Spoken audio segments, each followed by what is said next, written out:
The ticket was given to Dwayne Malloy, taken back, and later changed to a verbal warning. Malloy is married to Lieutenant Colonel Cheryl Malloy, commander of Administrative Services. In other words, Public Safety Commissioner John Danaher's right hand. They're clearly showing you there's two sets of rules. There's a set of rules for the public, and there's a set of rules for the people behind the badge. Dwayne Malloy, a longtime employee for Connecticut Light and Power, smashed into the front end of a car while backing up in a CL&P line truck.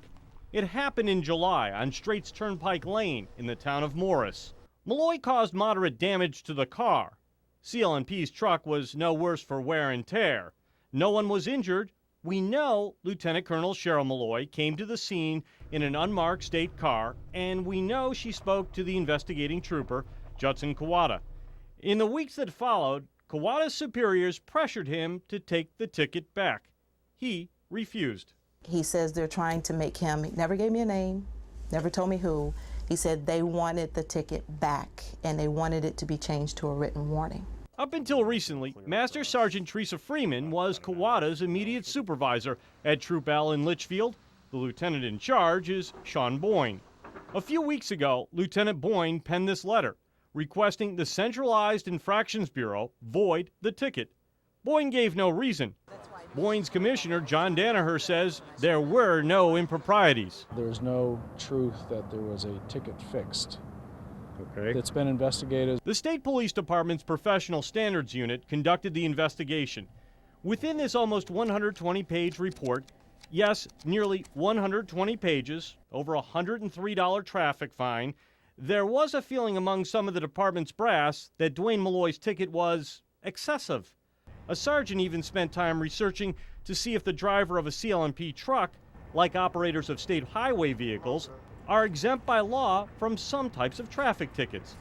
Dwayne Malloy was cited for unsafe backing. No one gets a free pass for that. A moot point because utility trucks are not classified like highway vehicles. So, how did Malloy get out of that ticket? I don't want to comment any further on it right now. The standards report concluded that Lieutenant Colonel Malloy did not inappropriately influence the investigation or use her position for due consideration given to her husband.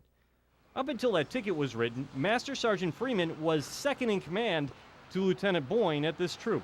Freeman says she was demoted over that ticket. How can that be? She didn't investigate the crash or write the ticket.